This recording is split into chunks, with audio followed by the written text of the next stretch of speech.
Good morning all of you. This video is basically continuation of my previously taught video of second chapter, that is matter around us pure. In that video we discuss about matter on the basis of chemical properties. In that we discuss about several parts of matters on the basis of chemical properties. As we know that on the basis of chemical properties there are two type of matter is there, that is pure substance and mixture. So in that video, or we can say that in first video we did detailed study of pure substance and some introduction of mixture. In that video we discussed up to heterogeneous mixture. Now in this video we will discuss the some more topics of this chapter. So in this video you will study the types of homogeneous mixture and heterogeneous mixture. Second point is this: you will discuss about the comparative study of different types of solution on the basis of appearance. Third point is this: you will discuss about solution strength and concentration of solution and the numericals based on the solution. So let's just start with the topic solution. See, as we know that mixture is two type: homogeneous mixture and heterogeneous mixture. Okay, homogeneous mixture is also that type of a mixture in which distinct layer is not formed and we are not able to see the particles through naked eyes. Okay, similarly heterogeneous mixture are that type of a mixture in which we are able to see distinct layer and we are able to see the particles through our naked eyes. On their division only we will study in this video. So let's just start with the topic solution, because solution is a part of homogeneous mixture as well as heterogeneous mixture.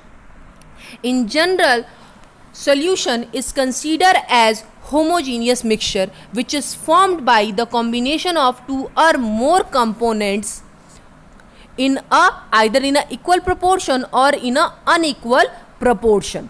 Okay, it is consist of many phases, means either it is present in a liquid phase, solid phase or gaseous phase. Any phase it is present. Basically a solution is combination of solute plus solvent.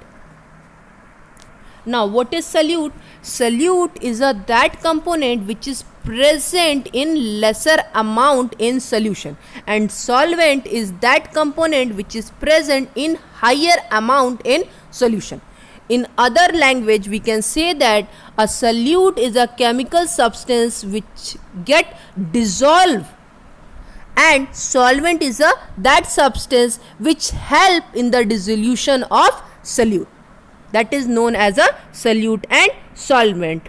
Different type of solution is there. Different criteria are set to differentiate or to classify solution. So on the basis of appearance, solution is classified into three form, that is true solution, colloidal solution and suspension. So let's just start with true solution. What is true solution? True solution is basically a homogeneous mixture in that two or more component is present in either in a fixed ratio or in a not fixed ratio, and basically it also consists of solute and solvent part. For example, salt in water, sugar in water, iodine in water, and likewise this many other things. Now that type of solution is known as a true solution. You will understand by this figure. Here one glass is there, in that 1 tablespoon of salt or sugar is get dissolved. After that dissolving, what you will see, you will observe, you will perform this experiment at your home also, you will get a clear solution. After seeing this, you are not able to identify whether that glass of water is having sugar in it or salt in it. Okay, after tasting only you are able to identify. So that type of solution is known as a true solution. Now what are the properties of true solution? There are many properties of true solution is there. First property of true solution is it is a homogeneous mixture. Particle cannot be seen through naked eyes. The solute cannot be separated by filtration, means if nothing is visible in that ki whether the solute is present or not, we are not able to do the filtration process. Fourth point is that the solute particle do not settle down and the solution is stable. And when we pass a beam of light, it will move in a straight direction. It will not go anywhere. It will not get scattered. So in simple language we can say that Tyndall effect is not possible in true solution. Similarly, the next type of solution is colloidal solution. So let's just study what is colloidal solution. Colloidal solution is basically example of heterogeneous mixture. It is also formed by two or more substance. Just like true solution is example of homogeneous mixture. Similarly, colloidal solution and suspension is the example of heterogeneous mixture. So it is also formed by the combination of two or more substance. For example, a mixture of starch in water, a mixture of aluminum in water, milk, air conditioning dust and smoke and etc. The very common and the simplest example which you are able to see in your houses, that is a milk. Milk is a example of colloidal solution. Another example is that just take a wheat flour and dissolve in 1 glass of water. After some time, what you will observe that the color of the solution get changed. Why? Because some of the particle get dissolved in the solvent. Due to that, the overall color of solution get changed, and some particles are revolving along with the solution, along with the solvent only. So that type of solution is known as a colloidal solution. Now, what are the properties of colloidal solution? Colloidal solution is a heterogeneous mixture. The particle cannot be seen through a naked eyes. The solute particle cannot be separated by filtration process because the particles are so small that the filtration is not possible in colloidal solution. The particles do not settle down and the solution is stable. See, we cannot completely say that particles are not settled down. In some cases, the particle may settle down at the time of the preparation of colloidal solution, but in some cases it not get settled down. So we can say that sometime the particles in colloidal solution get settled down and sometime it will not get settled down. Similarly, sometime the filtration is possible, but after some time filtration is not possible in colloidal solution. The most important property of colloidal solution is that colloidal solution is showing the Tyndall effect property. What is Tyndall effect? The scattering of beam of light through colloidal solution is known as a Tyndall effect. So when we pass a beam of light through colloidal solution, what happen? The light get scattered in different direction, and this scattering of beam of light is known as a Tyndall effect. Now, some example of colloidal solution is here, that foam, a shaving cream which our father and brothers are using to clean the beard, that is known example of colloidal solution. Milk, fog, smoke, detergent, blood, all are the example of colloidal solution. Now, let's just discuss the different types of colloidal solution which we are observing in our day-to-day life. Types of colloidal solution or types of colloids. There are basically 8 type of colloidal solution is there, or there are 8 type of colloids are there. So the first colloid is sol, second is emulsion, third is foam, fourth is solid sol, fifth is solid emulsion, sixth is solid foam, seventh is solid aerosol, and last is liquid aerosol.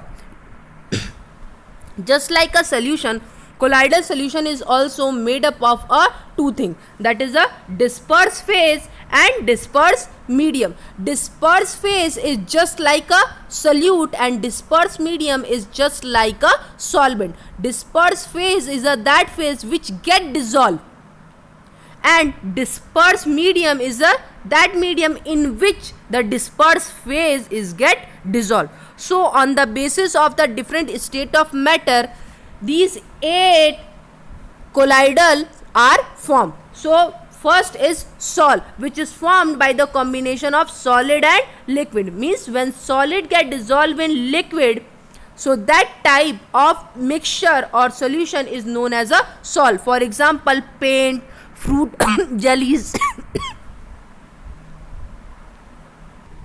fruit jellies, dyes, and etc. Similarly, emulsion. The second colloid is emulsion. When both disperse phase and disperse medium present in liquid state, then that type of colloid is known as a emulsion.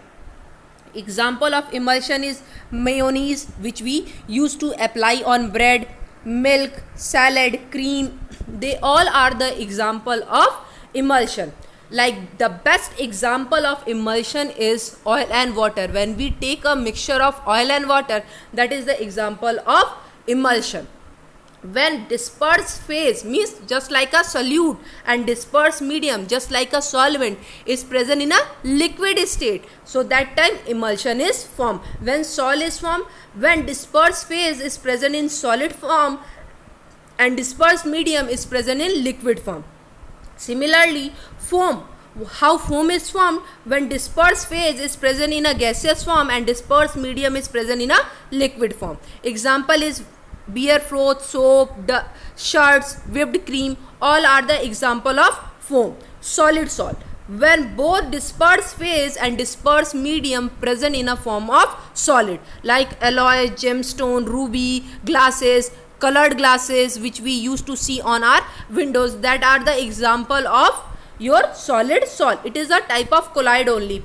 Solid emulsion. When disperse phase is present in a liquid form and disperse medium is present in a solid form. Means when your solute is present in a form of liquid state and your solvent is present in a form of solid, so that is known as a solid emulsion. For example, butter, cheese, they are the example of solid emulsion. Solid form. When both disperse phase is present in a gaseous form and disperse medium is present in a solid form. For example, pumice, marshmallows, margarines, they all are known as an example of solid form. Pumice. What is pumice? Pumice is a small soap-like stone which used to clean the dirty skin. It is mostly present and oftenly present in the washroom of anybody. Now, your seventh one is solid aerosol. When disperse phase is solid and disperse medium is gases. For example, smoke, dust, bacteria in air.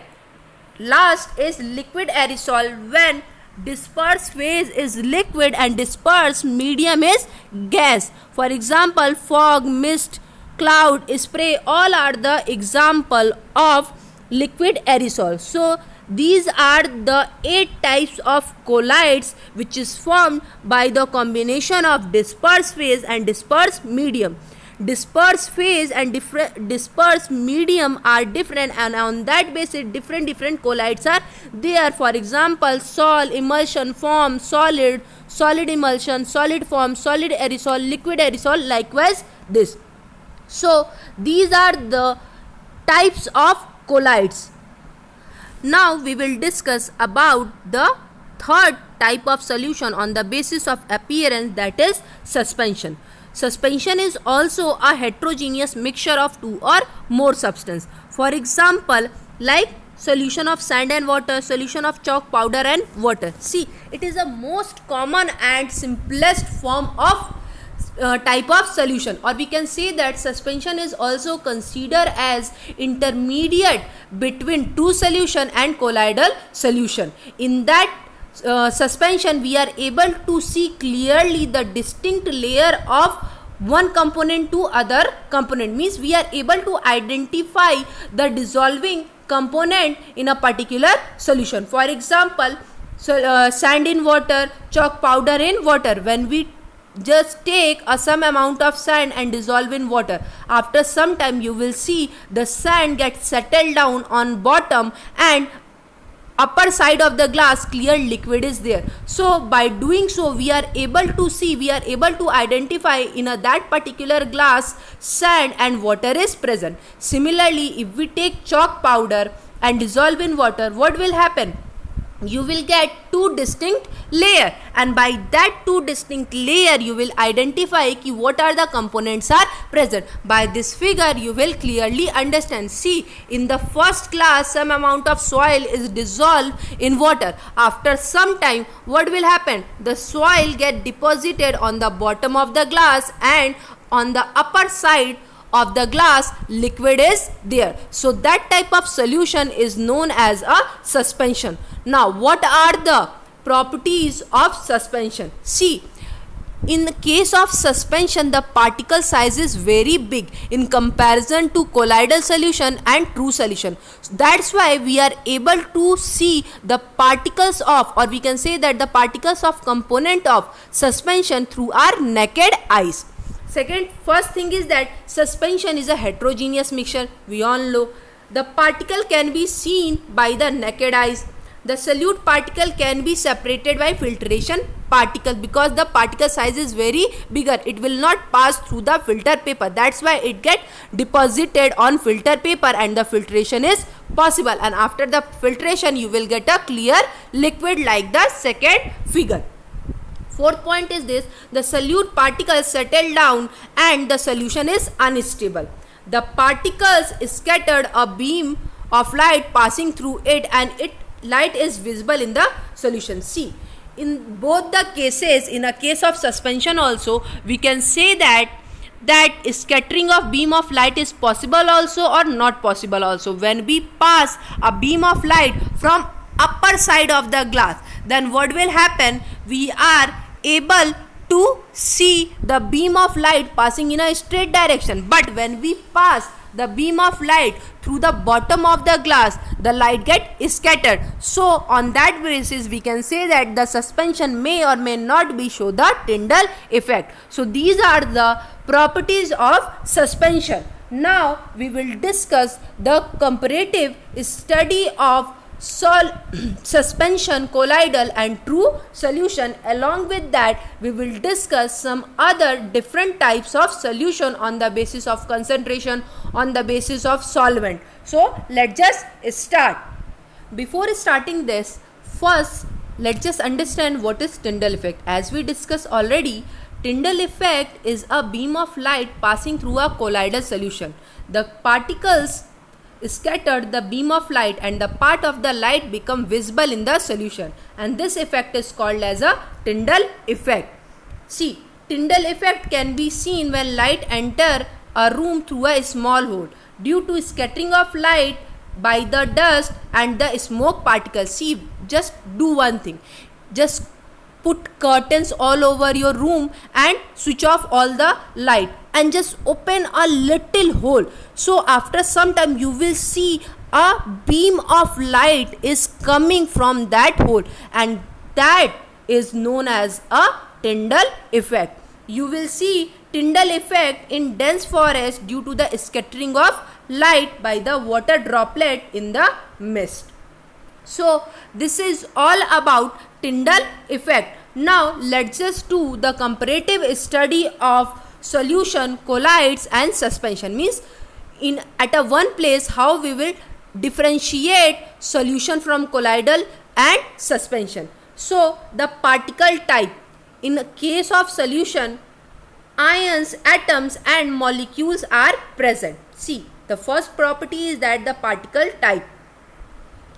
So in solution, ions, atoms, small molecules are present. Means the particle size is very small in a form of ions and atoms and smaller molecule which is not able to see through our naked eyes. Similarly, in case of colloids, the larger molecules or particles are there, but they are not as large that we are able to see with our naked eyes. But in case of suspension, the particles are very big. That's why we are able to see through our naked eyes.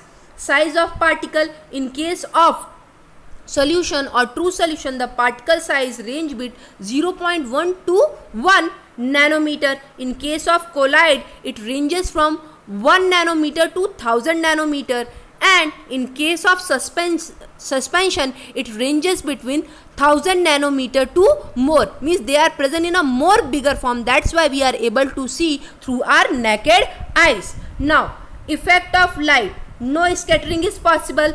Colloid exhibit Tyndall effect, or sometime it will not exhibit Tyndall effect. So we can say that in true solution Tyndall effect is not possible, colloidal Tyndall effect is possible, and in suspension also Tyndall effect is possible.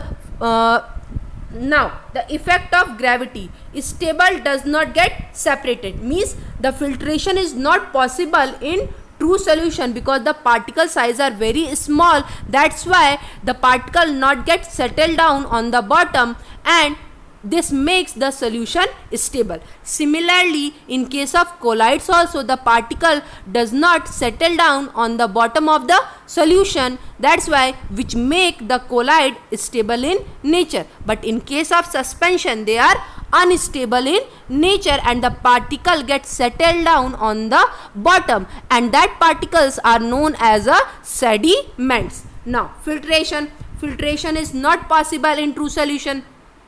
In colloidal solution also filtration is not possible, but in suspension filtration is possible. Uniformity: so true solution is homogeneous in nature. We are not able to see the components of true solution. Colloidal solution is heterogeneous in nature, but in some cases we are not able to identify the component, but in some cases we are able to identify the component.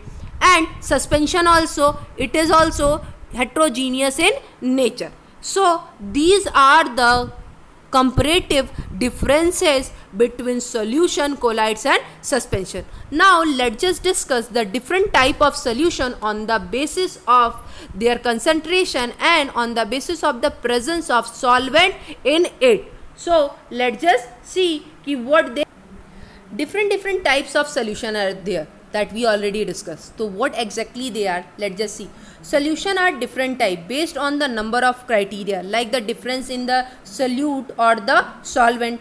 Let's look at the different type of solution based on the different criteria. So the first criteria is on the basis of water as a solvent. That, as we all know that solution is a combination of solute and solvent. So when solvent is present in a form of water, then how many types of solution is there? So let's just see. Basically, when water is present in a form of solvent, so two type of solution is there, that is aqueous solution and non-aqueous solution. So let's just see what is aqueous solution.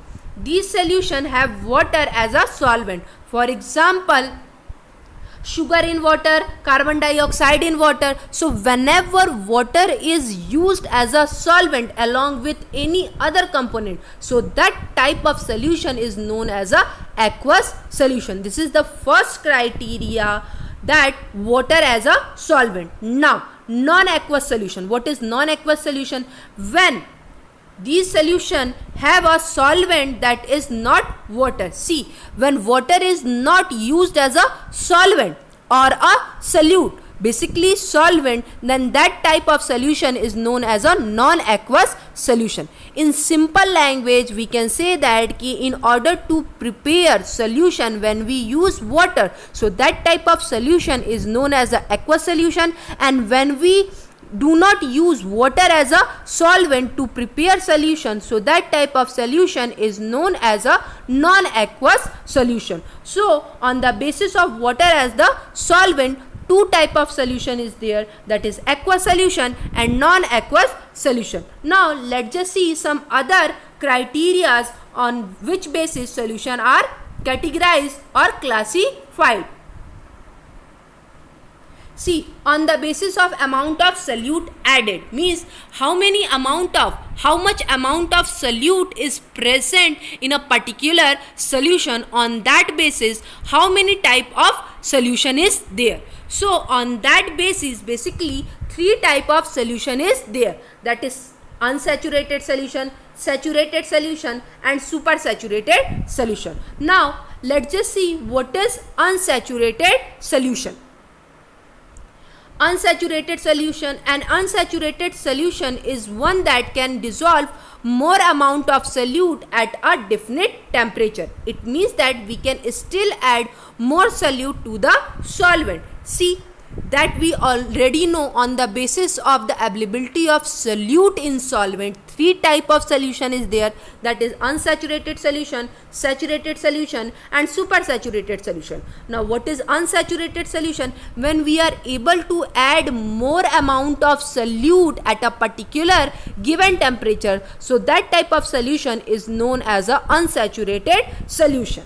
Now saturated solution, when a solution is saturated, it can't hold or it can't able to add more amount of solute to the solvent, means we are not able to add more amount of solute in a particular solvent, so that time the solution is known as saturated solution.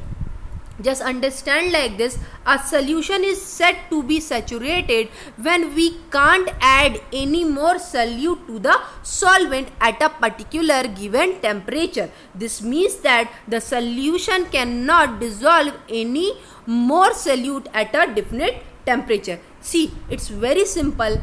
In unsaturated solution, we are able to add more and more amount of solute at a particular given solution, at a particular given temperature. But in case of saturated solution, we are not able to add more amount of solute at a particular given temperature. So that type of solution is known as a saturated solution. Now up to this, might be it is clear that what is unsaturated solution and saturated solution. Now let's just see the other type of solution, that is supersaturated solution, means when the percentage of solute is much excess in comparison to the solvent, then that type of solution is known as a supersaturated solution. So what it is, let's just see. Supersaturated solution is one where the solute is present in an excess amount, that we already know by the name supersaturated, means the solution can hold the excess amount of solute in it. This solute is dissolved forcefully by raising the temperature, pressure of the solution. These generally crystal out in the bottom of the method called crystallization. See, you just understand like this ki just take a bowl and put on flame. After that, you just keep adding the sugar. By the increase of the temperature, the more and more an amount of solute can dissolve in that particular bowl which contain a water in it. After some time, when all the water get removed, you will get the crystals, and that process is known as a crystallization process, and the formed solution is known as a supersaturated solution. So we can simply say that a supersaturated solution is that type of solution in which the excess amount of solute is added forcefully by increase of temperature and pressure. Saturated solution is that type of solution in which we are not able to add more amount of solute at given or a particular temperature. An unsaturated solution is that solution in which we are able to add more and more amount of solute but not in a excess. More and more amount of solute but not in a excess at a particular temperature. So that type of solution is known as a unsaturated solution, saturated solution and supersaturated solution. So this is the second criteria on the basis of the presence of solute in solution. The solution is categorized in a form of unsaturated, saturated and supersaturated solution. Now on the basis of the concentration, how many types of solution are there? Let's just see. Before starting this, how to prepare saturated solution, let's just see. Take 50 ml of water in 2 beaker. After that, add salt in 1 beaker with continuous stirring till no more salt dissolve in it. Okay. After that, what you will do?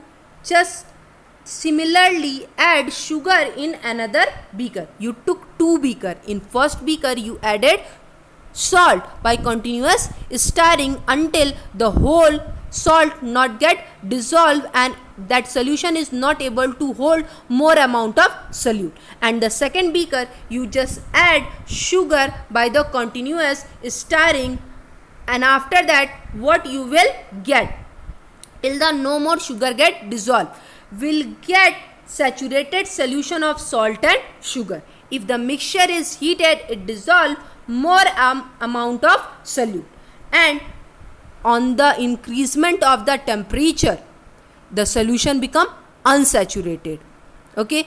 After that you will able to add more amount of solute in it, but after some period of time it also stop dissolving the more amount of sugar and salt. But if you keep that beaker continuous on flame, so it will add more and more amount of sugar and salt, and that solution becomes super saturated, and after some period of a time you will get crystals of sugar and salt, and that process is become crystallization process. Now let's just see the different type of solution on the basis of amount of solute added. This is the third criteria by which we can see the different type of solution. See, on the basis of amount of solvent, earlier we discussed the type of solution on the basis of presence of solute in solution. Now we will discuss the types of solution on the basis of solvent present in a particular solution. So on the basis of solvent, 2 type of solution is there, that is concentrated solution and diluted solution. When the percentage of solute is higher in comparison to solvent, when the percentage or when the amount of solute is higher in comparison to the solvent, so that type of solution is known as a concentrated solution. But when the amount of solute is less and the amount of solvent is higher, then that time it is known as a diluted solution. Let's just see.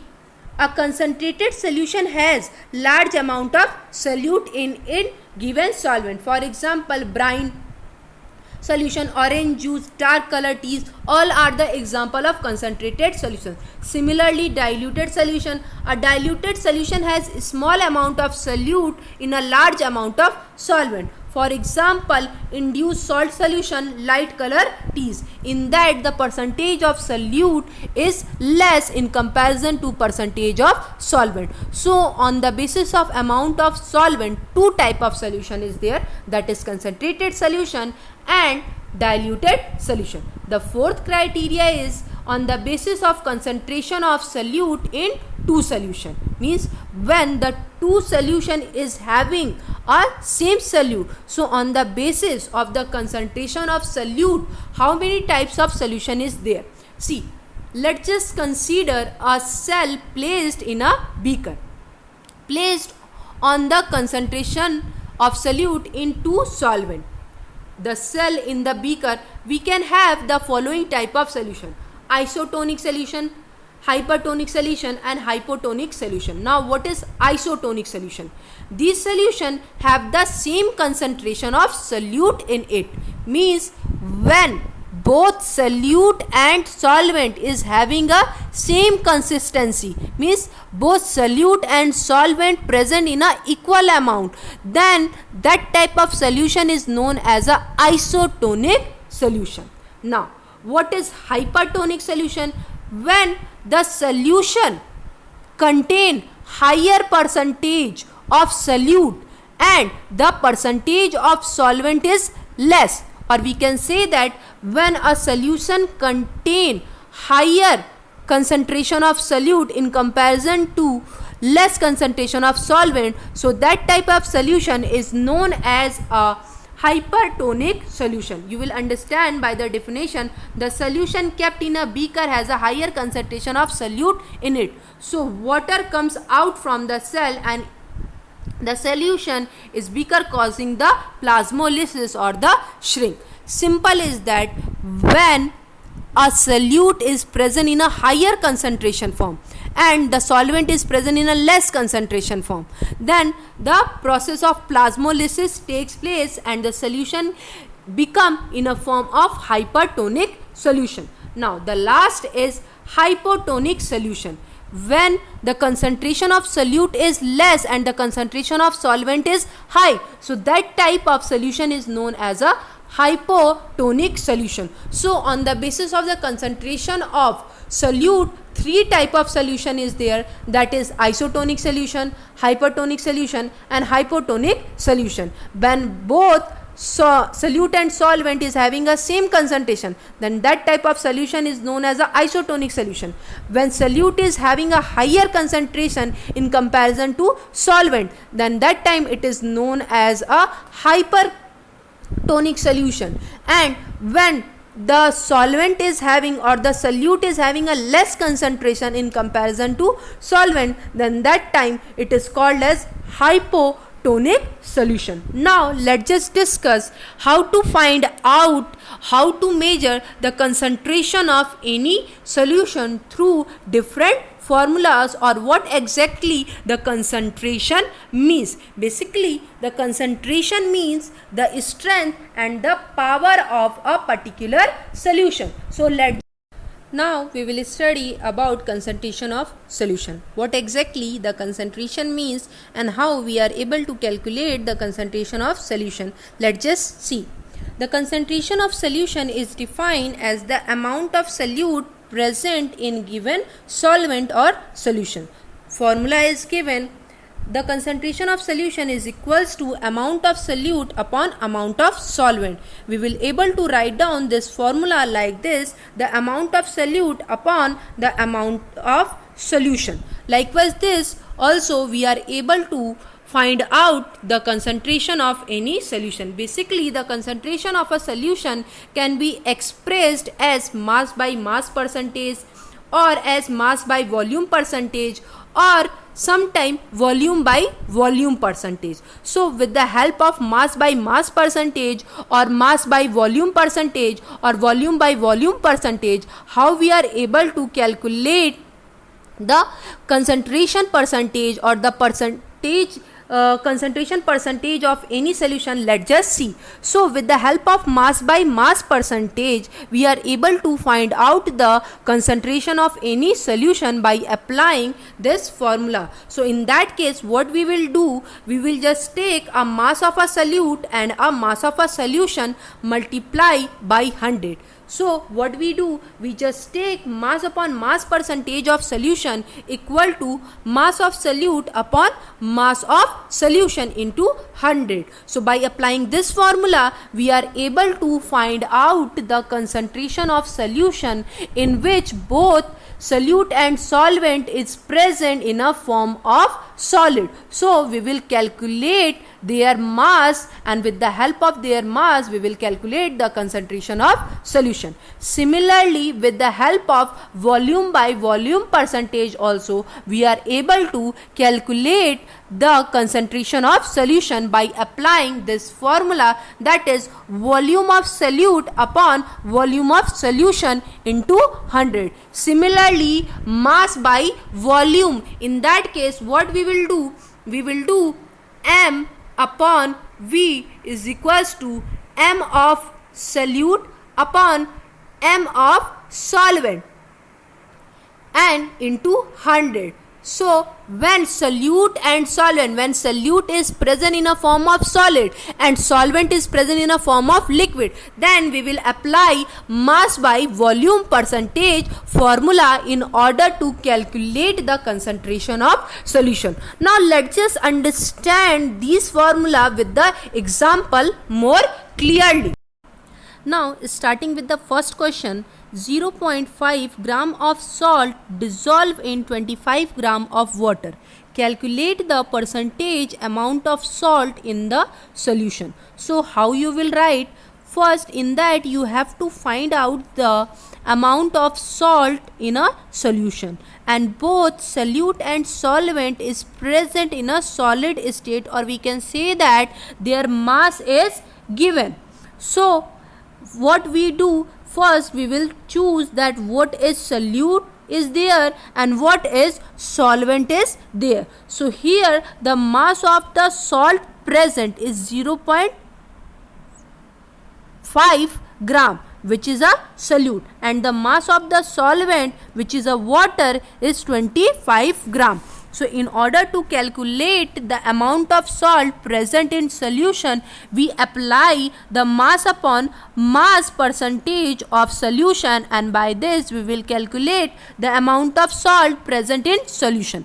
So here by that formula what we did, we just written the mass of the solute, which is 0.5 gram, upon the mass of the solution, which is formed by the combination of solute and the solvent. The mass of the solute is 0.5 gram and the mass of the solvent, which is water, is 25 gram into 100, and after the calculation we will get our answer, that is 1.96. Likewise, this many other examples are there by which we will understand the concentration of solution, how to find out the concentration of solution more clearly. So let's just see the second example or second question.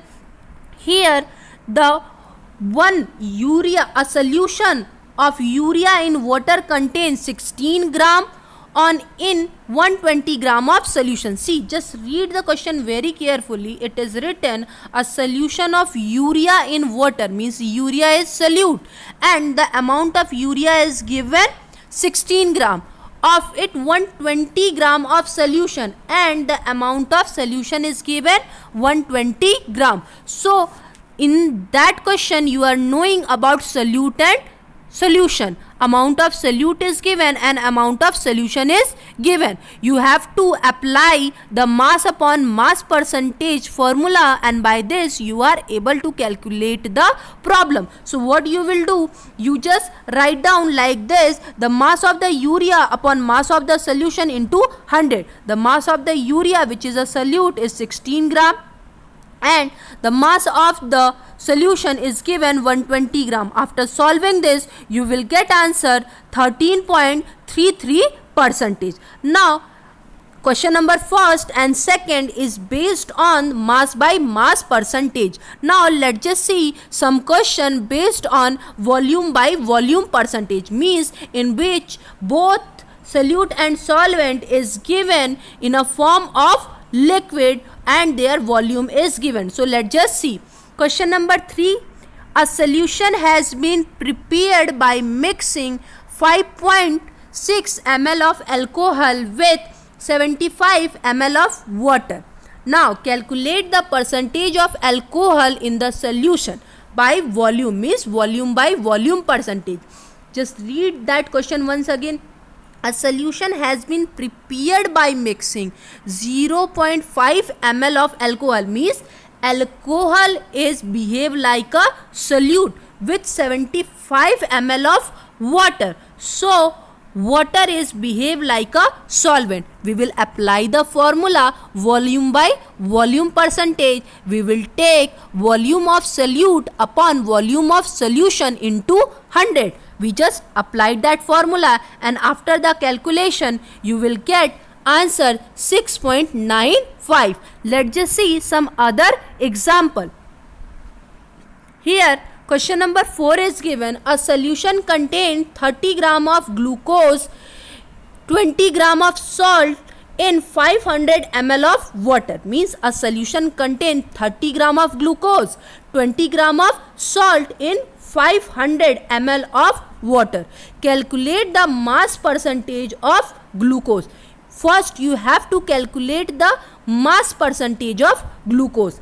Second is salt, means mass percentage of salt. The density of salt is given 1. See, in that solute and solvent is their unit is different. The unit of solute given in gram, but the unit of solvent is given in volume. So we will apply the formula of mass by volume percentage. So let's just start with the first to calculate the percentage of glucose by applying the formula. So what we will do, we will take the mass of glucose upon the volume of solution, which is given 500 ml, and in that 30 gram of, you can say that glucose is added, 30 gram of glucose is added and 20 gram of salt is added.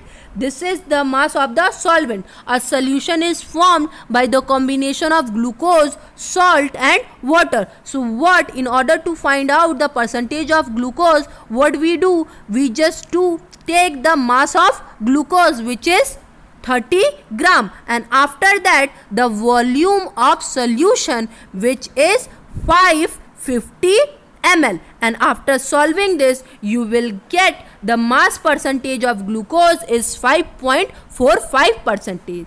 Similarly, for salt you apply the same. The mass of salt is given 20 upon the volume of solution. Total mass of the solution is here, so here we will write volume. In place of mass we will write volume. The volume of the solution is given 550 ml into 100, and on applying this we will get the mass percentage of salt is 3.64, mass percentage of glucose is 5.45, and mass percentage of salt is 3.64. Now let's just see more examples of based on the concentration of solution. See, the next example is, during an experiment the students were asked to prepare 10% solution of sugar in water. See, just read question very carefully. During an experiment the students were asked to prepare a 10% mass by mass percentage solution of sugar in water. Ramesh dissolved 10 gram of sugar in 100 gram of water, while Shikha prepared it by dissolving 10 gram of sugar in water to make 100 gram of solution. So what you have to take out from this question? So the first question is that, are the two solution of the same concentration, means both the solution are having same concentration or not? Second question is that, compare the mass percentage of the two solution. So the answer of the first question is that no, both the solution is not having same concentration. Why? See, Ramesh is dissolving 10 gram of sugar in 100 gram of water, means sugar behave like a solute and water behave like a solvent, and the overall amount of solution become 110 gram. But Shikha is preparing by dissolving 10 gram of solute in 100 gram of solution. 10 gram of solute in 100 gram of solution means the amount of solvent is not given in a case of Shikha. The amount of solution is only 10. That's why there is a difference in the concentration of the solution. Now let's just solve the problem solution made by the Ramesh. In case of Ramesh, solute and solvent is given, so we will apply mass by mass percentage, that is mass of the solute upon mass of the solution. So mass of the solute is 10 gram, mass of the solvent is 100 gram, and mass of the solute is 10 gram. By the combination of solute and solvent, solution get formed, and the amount of solution become 10 upon 110 into 100, and you will get answer 9.09%. In case of Shikha, the mass of solute is given and the mass of solution is given. Simply apply the formula of mass by mass percentage, which is 10 upon 100 into 100 and you will get 10%. So the solution prepared by Sarika has a higher mass percentage than the percentage prepared by the Ramesh. Likewise, this many numerical questions are there based on the concentration of solution, which you people have to solve or which you people have to practice with the help of NCERT book and other side book. Likewise, this we will discuss more detail about the different type of matters and separating technique in our next video lecture. Thank you.